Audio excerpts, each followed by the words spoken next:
ഇഷ്ടം വയ്ക്കാൻ വേണ്ടി ഇത് കുറച്ച് മാറ്റും. ഇതിലേക്ക് ഒരു തേങ്ങ, കുമ്പളങ്ങ, മുരിങ്ങക്കായ, പച്ചമുളക്, ക്യാരറ്റ്, ചേന, കൊത്തവര, ബീൻസ്, വാഴയ്ക്ക, തൈര്. ഇത് ചേന ആദ്യം കുക്കറിലേക്ക് ഇട്ട് കൊടുക്കുക. ഞാൻ കുക്കറിലാണ് വെക്കുന്നത്.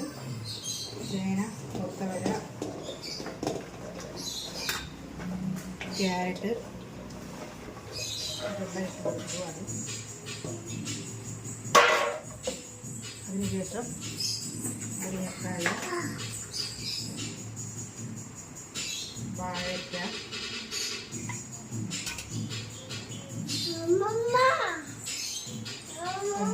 എന്താണ് കുമ്പളങ്ങ,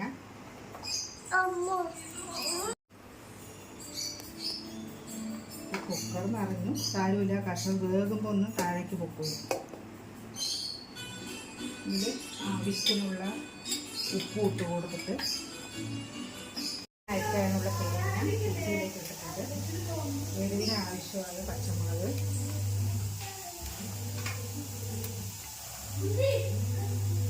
ഇതൊന്ന് നന്നായിട്ട് അരയണ്ട, ഒന്ന് ചതച്ചെടുക്കണം. മുക്കാലും എന്നാൽ ഒരുപാട് ഇതാവാനും പറ്റുക. ഒന്ന് ചതച്ചെടുത്തിട്ട് കാണിച്ചു തരാം.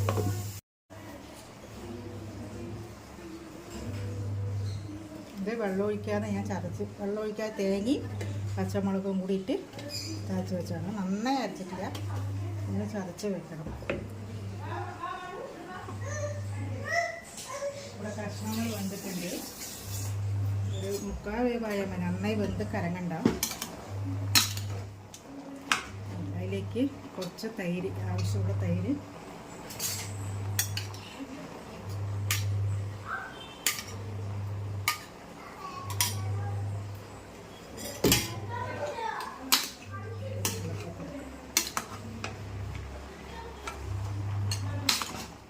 ഇതൊന്ന് തിളച്ച ശേഷം അരപ്പ് ഒഴിച്ചിട്ട് കാണിച്ചു തരാം.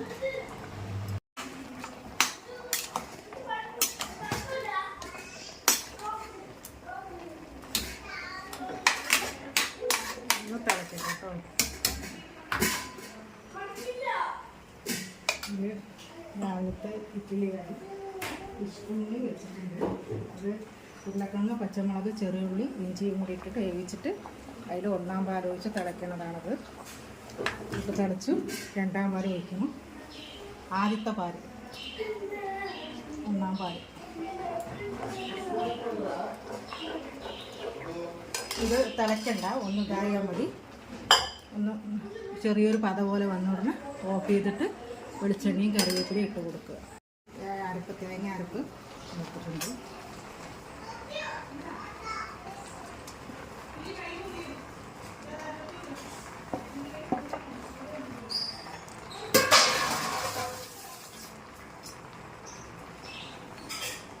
ഇവിടെ ഇഷ്ടു ഒന്ന് പത വന്നു, ഓഫാക്കാം. കറിവേപ്പില, ഇഷ്ടൂലേക്ക് കറിവേപ്പില ഇടുന്നത്.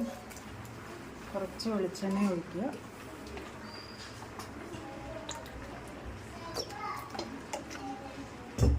ഇഷ്ടു റെഡിയായി.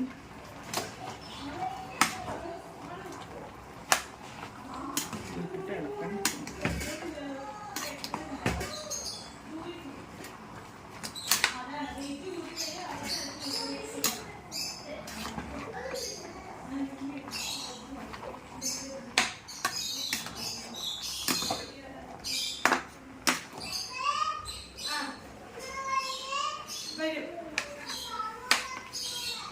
ഒരുപാട് തിളയ്ക്കണ്ട. തേങ്ങ ഒന്ന് ഇട്ടിട്ട്